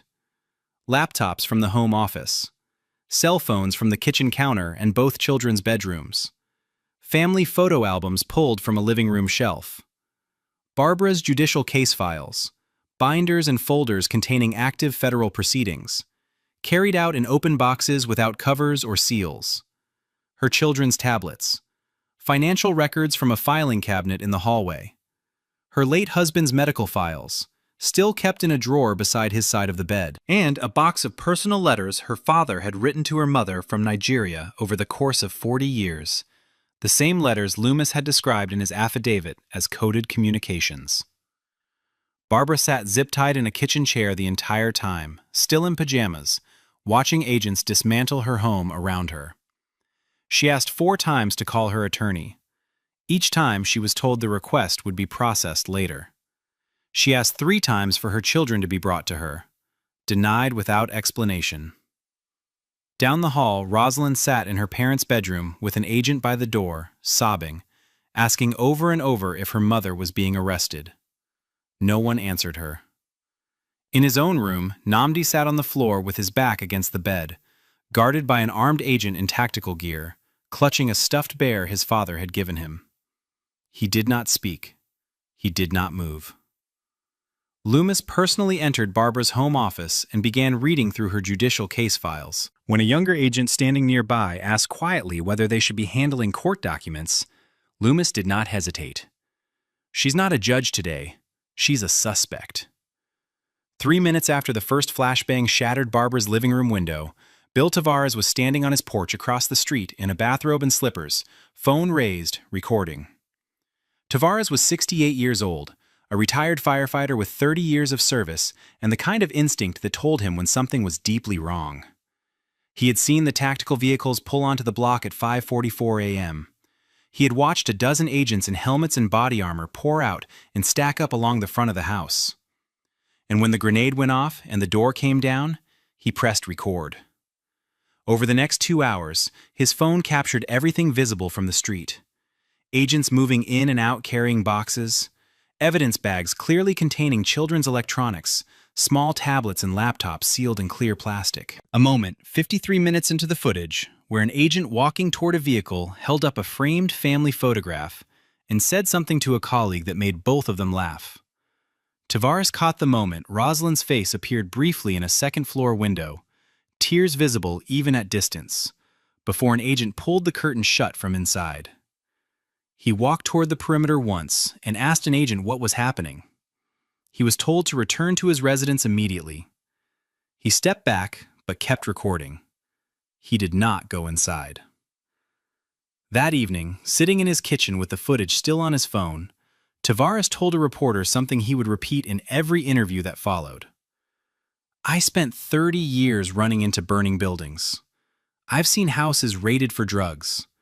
I've seen bad situations. But I have never in my life seen anything like what they did to that woman and those kids. And I knew right then somebody needed to see this." At 9:15 a.m., 3 hours and 28 minutes after the first agent crossed her threshold, Barbara Okuwosa Adeyemi was finally permitted one phone call. She dialed Obiora Nwankwo, her attorney and one of her closest friends, a constitutional law specialist who had known her since their years together at Harvard. Bodycam footage from the agent standing nearest to the kitchen captured the call. Barbara's voice was controlled, measured, almost clinical, the voice of a woman trained to function under pressure. But the camera also captured what her voice did not betray. Tears running down both cheeks, her jaw tight, her zip-tied hands trembling against the kitchen table. "They broke into my house. They terrorized my children. They are calling me an Iranian spy. I need you here now." Nwankwo arrived in 40 minutes. He walked through the damaged front door in a suit, briefcase in hand, and identified himself immediately as counsel for Judge Okuwosa Adeyemi. Loomis, standing in the living room reviewing a stack of seized documents, barely looked up. Nwankwo stepped closer and spoke clearly enough for every body cam in the room to record it. "My client is a sitting United States federal district judge for the District of Columbia. You have seized active judicial case files from her home office. That is an unconstitutional violation of the separation of powers and judicial independence." The room went quiet. Agent Bryce Dillingham, standing near the hallway, looked at Loomis. 2 agents near the front door exchanged a glance. Loomis's expression did not change, but his hand stopped moving over the papers in front of him. "We'll verify that," he said. Nwankwo's response was immediate. "You should have verified it before you put a flashbang through her window." Loomis stepped into the backyard and called his section chief, Supervisory Special Agent Donna Kessler. He kept his voice low. Kessler ran the name through the Federal Judiciary Personnel Database. The confirmation came back in under 2 minutes. Barbara Okuosa Adeyemi, confirmed sitting judge, United States District Court for the District of Columbia. Appointed by the President of the United States. Senate confirmed. Active caseload of over 60 pending federal cases. The ambient audio from a body cam still recording in the kitchen picked up Kessler's voice through the phone speaker, tight and clipped. "Craig, what have you done?" Loomis said nothing for several seconds. Then he walked back inside and told his team to begin wrapping up. He did not apologize to Barbara. He did not order her zip ties removed immediately. He did not instruct agents to return the judicial case files. Instead, he stepped outside again, pulled out his personal cell phone, and made a second call off Bodycam. No record exists of who he called or what was said. When he returned to the kitchen, he addressed Nwankwo with the flat tone of a man still trying to control a situation that had already left his hands. "The investigation is ongoing. Seized materials will be reviewed and returned if appropriate." Nwankwo was already standing, his briefcase open, a legal pad filled with notes. He looked directly at Loomis, his voice steady and precise. "You have just raided a federal judge's home on fabricated evidence, seized constitutionally protected judicial files, and terrorized her children. This is not going to be reviewed. This is going to be investigated, but not by you." At approximately 10 a.m., more than 4 hours after the raid began, an agent finally cut the zip ties from Barbara Okuosa Adeyemi's wrists. The plastic had left deep red grooves in her skin. She did not rub them. She stood, walked to the hallway, and asked for her children. Nnamdi was brought to her first. The 11-year-old crossed the kitchen at a run and wrapped both arms around her waist so tightly she had to brace herself against the counter. He did not let go for nearly 20 minutes. He did not speak. Rosalind came next, led by an agent she refused to look at. She sat down in a kitchen chair, folded her hands in her lap, and stared at the wall. She said nothing. Her eyes were dry and distant in a way that unsettled Nwankwo more than the tears had. The house looked like it had been torn apart by people who did not care what they broke. Furniture was overturned, drawers had been pulled out and emptied onto floors. Closets stood open with clothes dragged from hangers. Her late husband's study, the room she had kept exactly as he left it, had been ransacked. His books pulled from shelves, his desk drawers dumped. In the upstairs hallway, a framed photograph of her parents' wedding lay face down on the carpet. The glass cracked in a long diagonal line. Barbara walked through every room with Nwankwo beside her, documenting the damage with her phone. She did not cry again. Her voice was flat, precise, cataloging each violation like evidence. "They took the kids' laptops. They took my case files. They took the letters my father wrote to my mother." By 11 a.m., Nwankwo was on the phone with the chief judge of the D.C. District Court. By noon, the Judiciary's administrative office had been formally notified. By 2 p.m., a written complaint had been filed with the Department of Justice, Office of the Inspector General. By evening, 3 United States senators had been quietly briefed by senior judicial officials. The machinery of accountability had begun to move. But inside the house, Nnamdi was still holding on to his mother, and Rosalind had not said a word. On the morning of March 2, 2026, Bill Tavares sent his footage to a reporter at a local television station. He had not slept. By midday, the story was everywhere. Every major outlet ran some version of the same headline, and each one landed harder than the last. Homeland Security raids federal judge's home, calls her Iranian spy. Black federal judge zip-tied in own home during pre-dawn raid. HSI agents seized active judicial case files during raid on judge's home. Legal analysts went on air within hours, calling it one of the most egregious violations of judicial independence in modern American history. Former federal prosecutors described the seizure of active case files as an act that strikes at the foundation of the separation of powers. Civil rights organizations issued formal statements demanding a full federal investigation. The Federal Judges Association, a body that almost never comments publicly on individual cases, released a rare and sharply worded condemnation. Social media erupted. The Bodycam footage had not yet been released, but Tavares's exterior video was viewed over 4 million times by nightfall. One frame in particular spread faster than any other. Agents in tactical gear carrying labeled evidence boxes down the front steps of the house while, in a second-floor window above them, the face of a child was barely visible behind a curtain, mouth open, crying. That image became the defining picture of the case. By late afternoon, HSI leadership moved. Senior Agent Craig Loomis and Supervisory Special Agent Donna Kessler were both placed on administrative leave pending internal review. Magistrate Judge Howard Pruitt, who had signed the warrant after 9 minutes and 0 questions, issued no public comment. But by evening, sources close to the court confirmed he had retained personal legal counsel. The silence from Pruitt's chambers said more than any statement could have. On the afternoon of March 2nd, Obiora Nwankwo filed an emergency motion to unseal and challenge the search warrant affidavit that had authorized the raid on Barbara Okuosa Adeyemi's home. A federal judge in the neighboring District of Maryland granted the motion within hours, citing extraordinary circumstances involving the constitutional integrity of the judiciary. By evening, the affidavit was public, and when legal analysts began reading it on live television, what they found was not an intelligence case. It was a fabrication held together by distortion and audacity. The Iranian connections that Loomis had cited as the foundation of his case amounted to a single trip to Tehran in 1994 by Barbara's late father, a biology professor who had attended an academic medical conference and had been dead for a decade. The covert financial channels were routine wire transfers, fully documented and tax reported, sent to elderly relatives in Lagos. The clandestine meetings at The Hague referred to Barbara's attendance at a judicial conference organized by the United States State Department itself. She had been formally invited by the federal government to attend the very event Loomis described as evidence of espionage.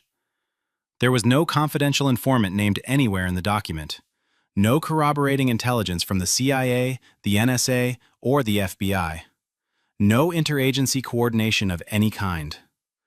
Loomis had built the entire case from open-source records, deliberate mischaracterizations of lawful activity, and his own unsubstantiated assertions presented as fact.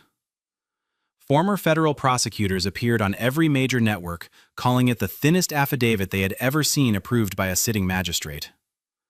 Questions mounted quickly about Magistrate Judge Howard Pruitt's 9-minute review, whether he had read the document at all, and whether the rubber stamping of a warrant this baseless represented its own form of institutional failure. By the evening of March 2nd, the legal filings were done, the phone calls to senators had been made, and the news cycle was burning with her name. But inside the house in Silver Spring, none of that reached the 2 children trying to sleep in bedrooms that no longer felt safe.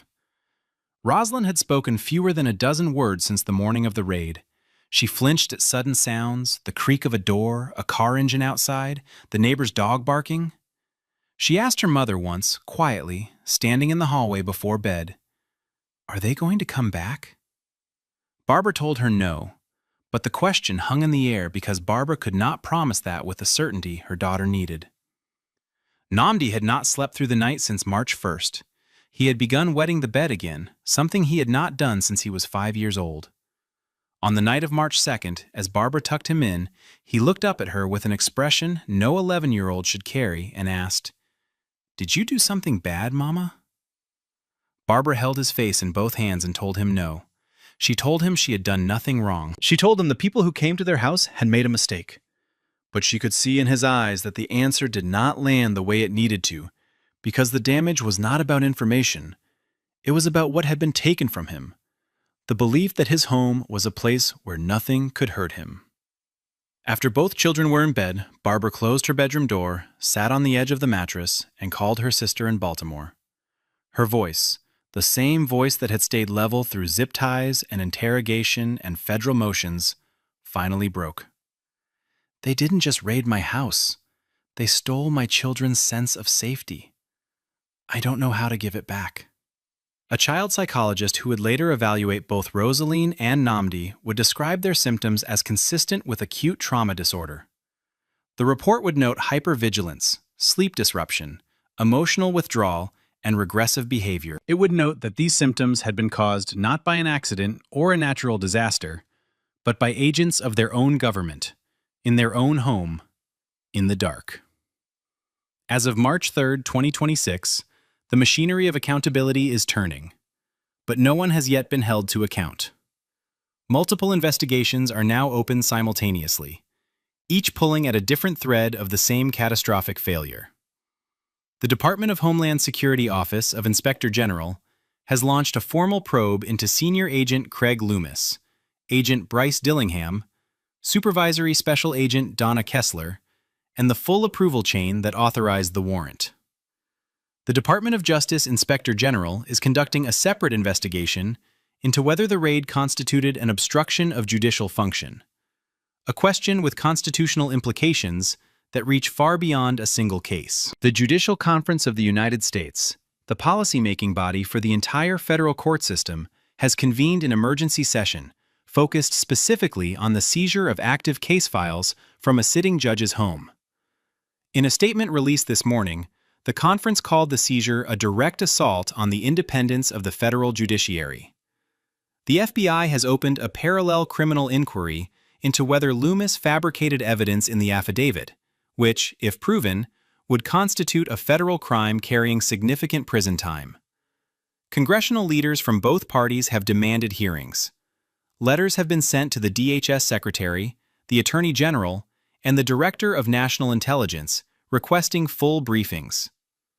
Loomis, through his attorney, has released a single statement claiming he acted in good faith based on available intelligence. Kessler has not commented publicly. Dillingham has reportedly retained separate counsel and requested to cooperate with investigators. Magistrate Judge Howard Pruitt has been quietly recused from all pending cases on his docket. And the seized judicial files, the active case documents taken from Barbara Okuwosa Adeyemi's home office, have not yet been returned. Among her colleagues on the federal bench, Barbara Okuwosa Adeyemi is described the same way by nearly everyone who knows her work. Principled, thorough, fearless when it matters.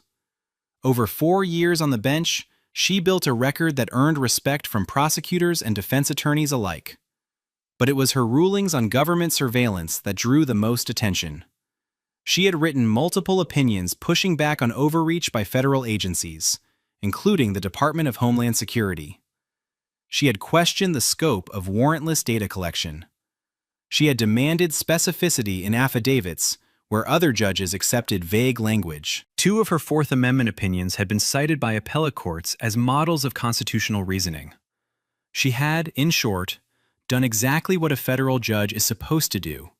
She held power accountable. And now, legal commentators across the country are asking the question openly. Was this really an intelligence failure? Or was it retaliation? Was a black woman who dared to check federal authority made into a target by the very apparatus she had held to account? No direct evidence of retaliation has emerged. Not yet.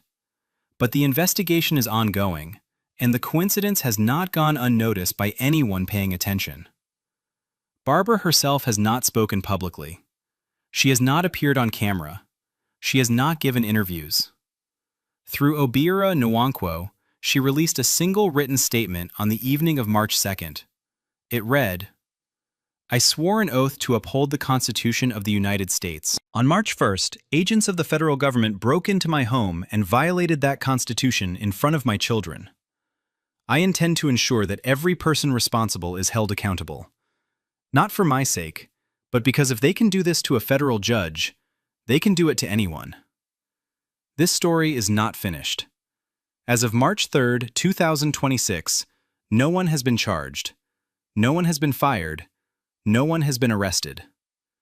The judicial case files seized from Barbara Okuwosa Adeyemi's home remain in government custody, active federal proceedings handled by agents who had no legal right to touch them.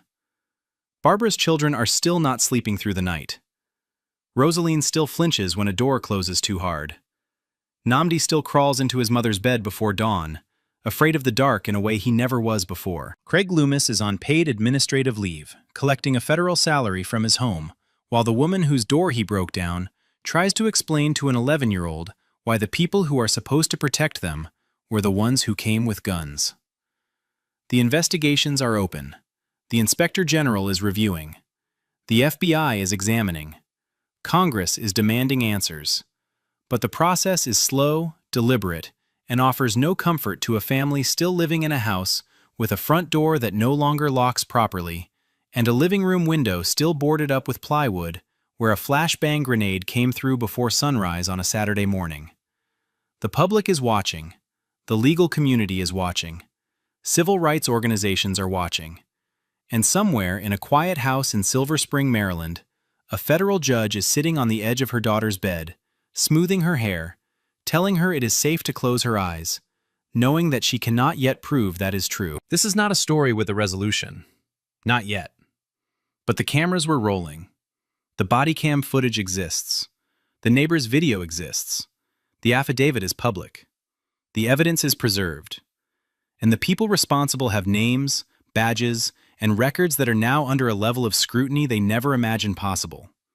Because when they planned this raid, when they drafted that warrant, when they threw that grenade and broke down that door, they assumed the woman in pajamas on the hallway floor was no one who mattered. They were wrong. This case was disturbing, but the one on the right ends in a way no one expects. My name is Vivian Achebe-Laurent. I am a United States District Judge for the Eastern District of Virginia. You need to verify that immediately. Oh, I know exactly what name is on this address. And I don't care what title you think protects you. We have intelligence tying this house to suspicious foreign activity. At 6:12 a.m. on Sunday, March 1st, 2026, the smell of pancakes filled a narrow Alexandria townhouse 3 blocks from the Potomac. Judge Vivian Achebe-Laurent stood at the stove in a cotton robe, flipping batter while her 7-year-old son Solomon sat cross-legged on the couch watching cartoons with the volume too loud. Upstairs, her 11-year-old daughter Nadia was already dressed for church, arguing through the bathroom door that Solomon had taken her hairbrush again. It was the kind of morning that didn't make the news. Quiet, ordinary, warm. Vivian was 44 years old, Harvard Law, top of her class. She had spent 6 years as a federal prosecutor at the Department of Justice before being nominated to the U.S. District Court for the Eastern District of Virginia. Senate confirmed 4 years ago with bipartisan support. She carried an active caseload that included 2 national security matters and a high-profile civil rights case that had drawn attention from Washington and beyond. She was disciplined, private, and careful with every word she spoke on and off the bench. That morning, her church dress hung on the back of her bedroom door. Solomon's clip-on tie sat on the kitchen counter next to a sippy cup he swore he didn't use anymore. Nadia's Bible study notebook was open on the dining table, a colored pencil still wedged in the spine. Vivian had no idea that in less than 30 minutes, the front door of her home would be blown off its hinges, that federal agents in tactical gear would pour into her kitchen, that her son would be dragged off that couch and put face down on the floor, that her daughter would be grabbed by the arm at the top of those stairs, and that everything about this morning, every quiet, ordinary detail, would become evidence in one of the most devastating federal civil rights cases in modern American history. 6 weeks earlier, on a Tuesday afternoon in January, FBI counterintelligence analyst Craig Stenner sat at his desk inside the J. Edgar Hoover building in Washington, scrolling through the Bureau's online tip portal. Stenner was 36, competent enough on paper, but known among colleagues as someone who chased volume over accuracy. He flagged more tips than anyone in his unit. Most went nowhere. He didn't seem to mind. At 2:17 p.m., a submission caught his eye. It alleged that a woman living at 814 Braddock Lane in Alexandria, Virginia, had been making wire transfers to financial entities with suspected ties to Iranian intelligence. The tip included a name, Vivian Achebe-Laurent, a partial physical description listed as black female, early 40s, and a claim that she had been photographed at a restaurant in Georgetown with a known Iranian diplomatic attaché. There was no supporting documentation, no account numbers, no surveillance imagery, No name attached to the person submitting the tip. It had come through an anonymous portal entry routed through a burner email. Stenner flagged it and forwarded it to his supervisor, Special Agent in Charge, Brent Kirkwood. Kirkwood was 52, a career bureau man with a reputation for aggressive case development and a deep interest in counterintelligence headlines. He read the tip once, asked no follow-up questions, and approved it for preliminary investigation the same afternoon. No one ran Vivian's name through the federal judiciary employee database. No one checked whether she held a government position. No one cross-referenced her address with any law enforcement or intelligence personnel records. The tip was vague, uncorroborated, and anonymous. It should have been flagged for further vetting at minimum, or dismissed outright. Instead, Kirkwood told his team to move fast. He called it a potential high-value lead, and from that moment on, every decision that followed was built on a foundation that no one in the Bureau had bothered to verify. Over the next 6 weeks, every safeguard that should have caught the mistake failed. Not one of them held.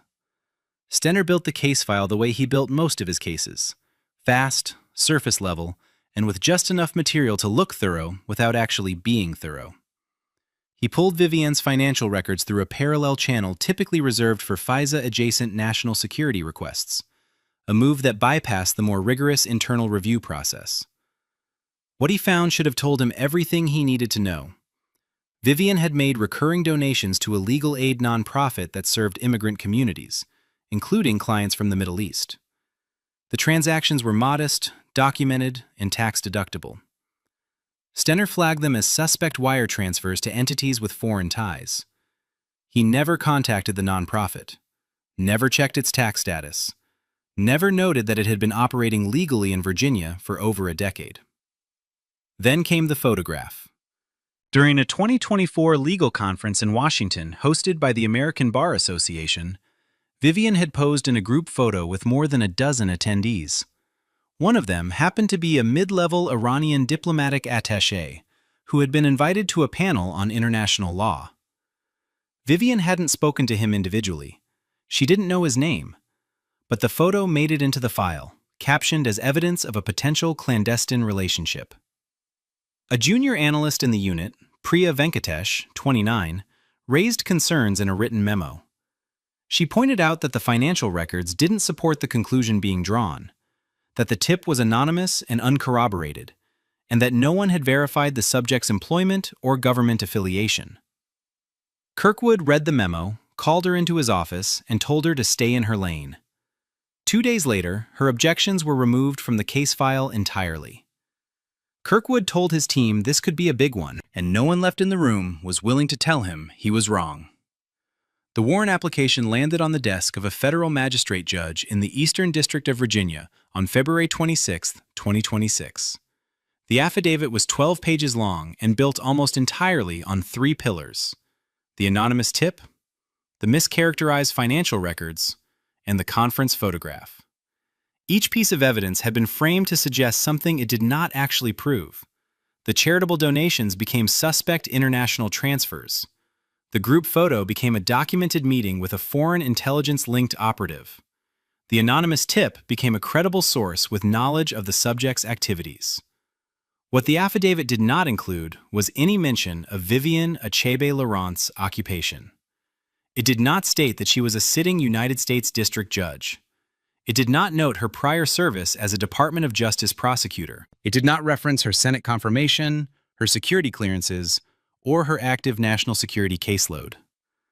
The magistrate judge reviewed the affidavit, asked no clarifying questions, and signed the warrant that same afternoon. Kirkwood moved immediately. He assembled a full tactical entry team of 14 agents, body armor, sidearms drawn, flashbang grenades authorized. The raid was scheduled for 6:45 a.m. on Sunday, March 1st, a time specifically chosen because the subject would be home and, in Kirkwood's words, less likely to have outside support present.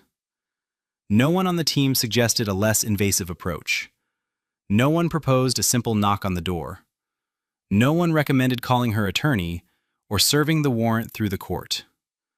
14 agents, full tactical gear, drawn weapons, a battering ram, and a federal judge making pancakes for her children on the other side of the door. The operation was approved without a single voice asking whether any of it was proportionate. At 6:44 a.m., 1 minute ahead of schedule, the battering ram hit the front door of 814 Braddock Lane. The lock shattered on the first strike. The door frame splintered inward, sending wood and metal across the entryway floor. 2 flashbang grenades followed, one into the living room, one toward the kitchen. The concussive blasts shook the walls. Solomon, who had been lying on the couch watching cartoons with a blanket pulled to his chin, screamed. An agent in full tactical gear reached him in 3 steps, pulled him off the cushions by his arm, and forced him face down onto the hardwood floor. He was 7 years old. In the kitchen, Vivienne spun toward the sound just as 2 agents came through the doorway. One grabbed her by the shoulder and drove her sideways into the counter. Her face struck the granite edge. The impact split the skin above her left eye. Blood ran down her cheek before she hit the floor. She was forced onto her stomach, arms wrenched behind her back, wrists locked into handcuffs. She could hear Solomon crying from the living room. She could hear boots on the stairs. "I am a federal judge," she said. Her voice was loud and clear despite the blood and the pressure on her spine. The agent kneeling on her back didn't pause. "Sure you are," he said. Upstairs, Nadia heard the explosions and the screaming and came running down the staircase in her church dress, shoes untied, eyes wide. An agent intercepted her halfway down, grabbed her by the upper arm, and brought her to the floor beside her brother.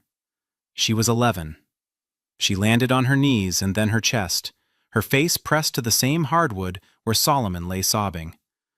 Both children were now on the ground, surrounded by armed men in black helmets, in their own home, on a Sunday morning. Vivienne lay on the kitchen tile with her cheek against the cold floor, blood pooling beneath the cut above her eye, her wrists locked behind her back at an angle that sent pain through both shoulders. Her breathing was controlled. Her voice, when she spoke again, was steady and precise. "My name is Vivienne Achebe Laurent. I am a United States District Judge for the Eastern District of Virginia. My judicial credentials and identification are in my study. Second door on the left, top drawer. You are making a catastrophic mistake." The lead entry agent, Supervisory Special Agent Russ Pennington, 45, stood over her. For the first time since the breach, he did not move immediately. Something in her tone, in the specificity of her words, in the calm that no ordinary person under duress could manufacture, made him pause. He keyed his radio. "Command, the subject is claiming to be a federal judge, requesting guidance." The response came from Kirkwood, sitting in a black SUV parked 2 houses down, monitoring the operation on a tablet. "Continue the search. She can sort it out downtown." Pennington hesitated for half a second longer, then gave the order. Agents moved through every room. Books were pulled off shelves and thrown to the floor.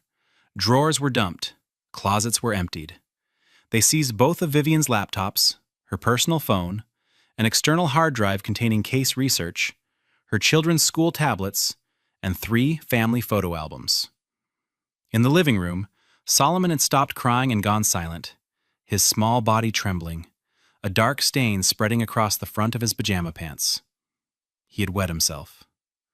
Beside him, Nadia lay with her eyes open and her chest heaving in short, shallow gasps, unable to slow her breathing, unable to speak.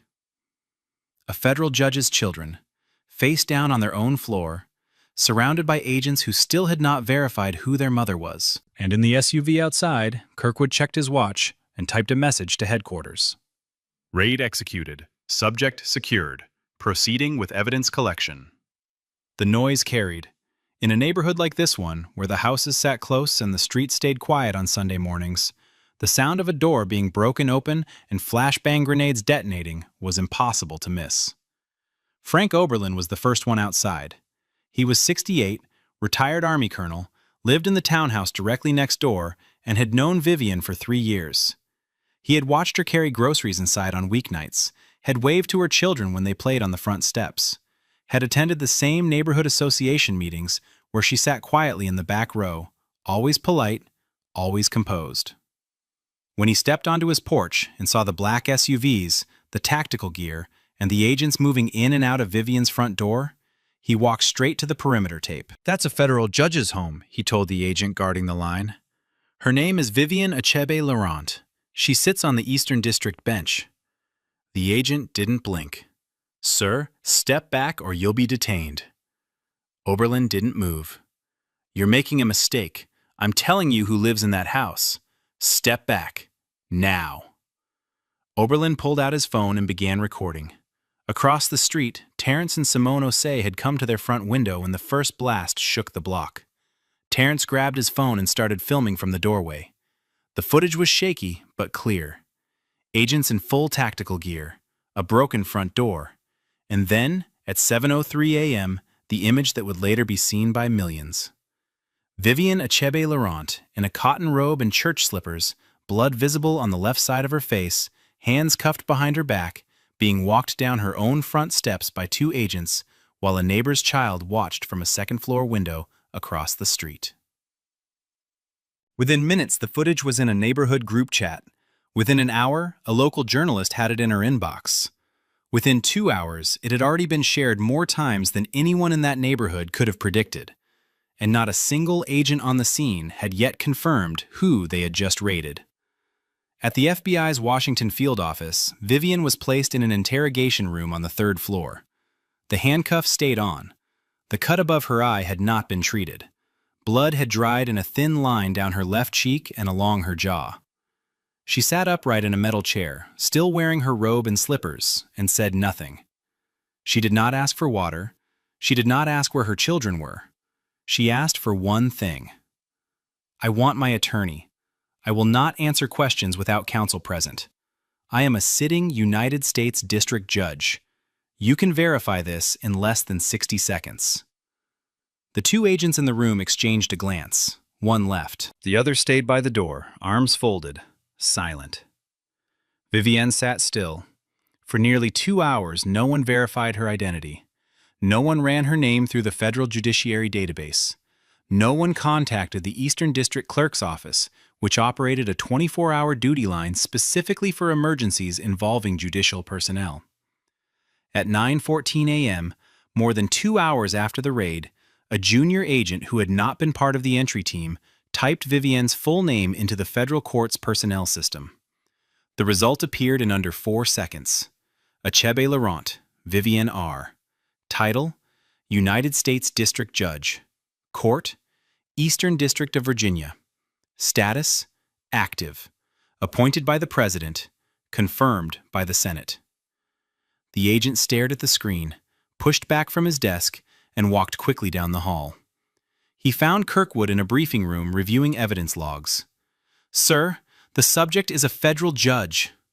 Kirkwood looked up. "What?"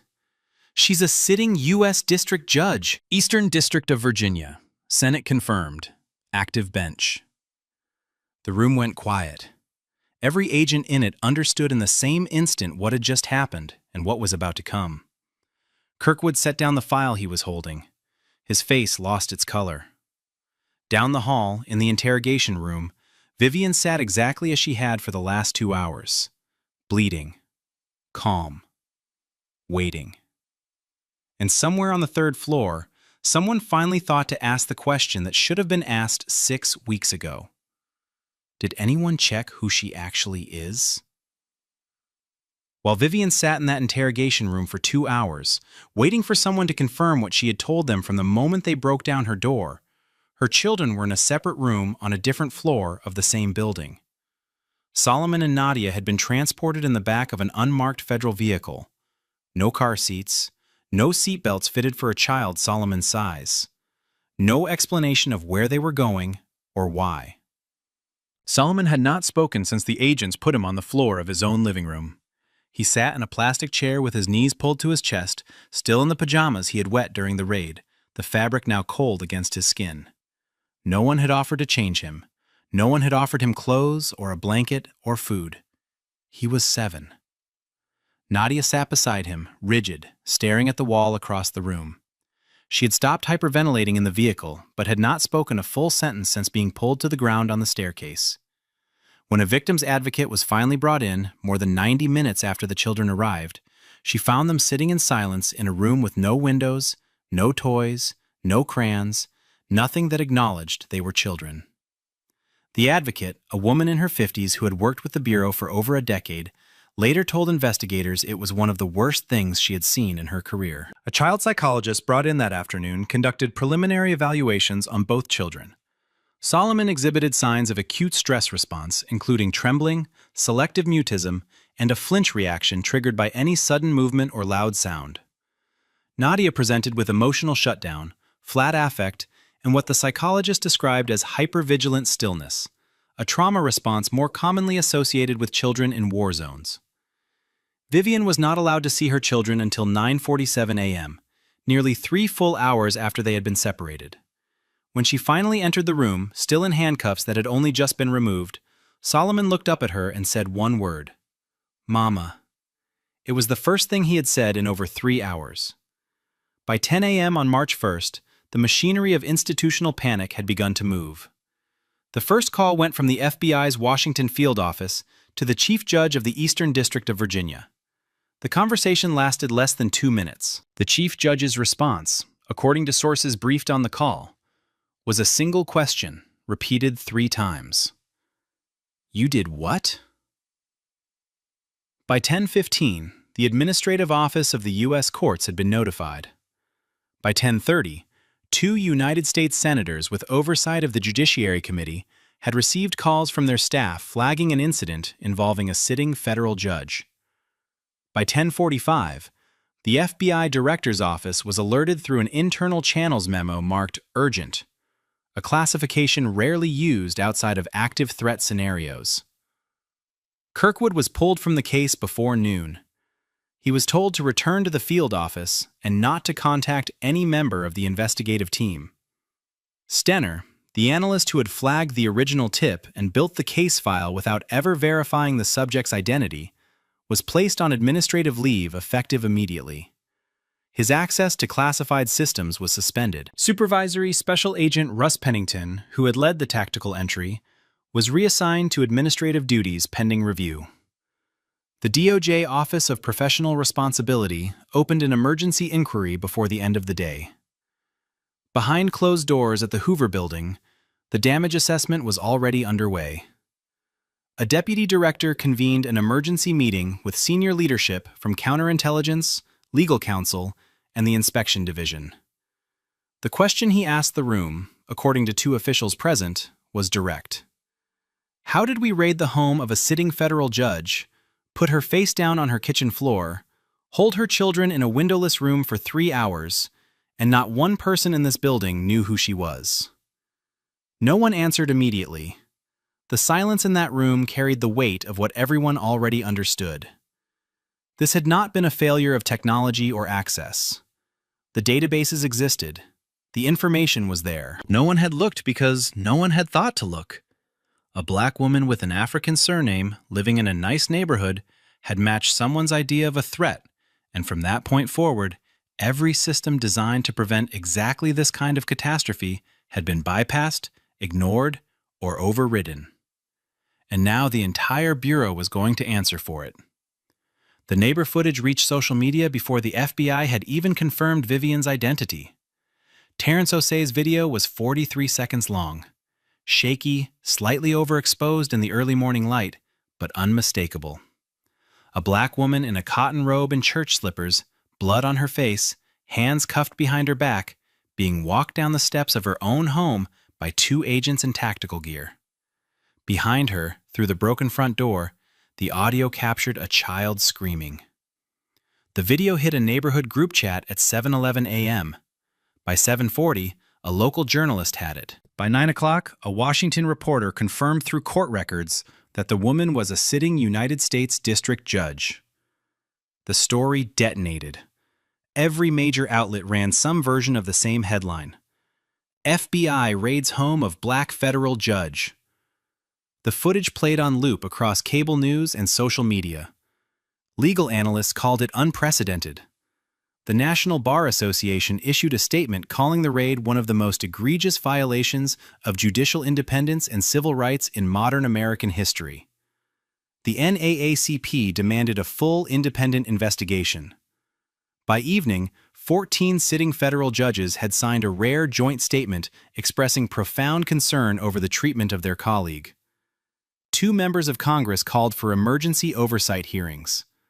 A constitutional law professor at Georgetown told a reporter she had never seen anything like it in 30 years of studying federal law enforcement. And in a windowless room at the Washington field office, the 2 children at the center of it all still had not been given a change of clothes. In the days that followed, the institutional rot beneath the raid began to surface. Investigative journalists filed records requests on Kirkwood's counterintelligence unit. What emerged was a pattern stretching back nearly a decade. Of 41 investigations opened by his team over 8 years, 29 had targeted individuals who were Black, Middle Eastern, or South Asian. More than half were initiated on anonymous or thinly sourced tips. Fewer than a third produced anything actionable. None led to a prosecution. Kirkwood's unit had operated under national security classification that shielded it from routine oversight. Internal review mechanisms deferred to his judgment. The result was a team with minimal accountability and a supervisor who treated aggression as ambition. Priya Venkatesh, the junior analyst who had flagged concerns 6 weeks before the raid, cooperated with the DOJ Office of Professional Responsibility. Her written memo questioning the case's evidentiary basis had been removed from the file before the warrant application reached the magistrate. Kirkwood had told her to stay in her lane. She had kept a personal copy.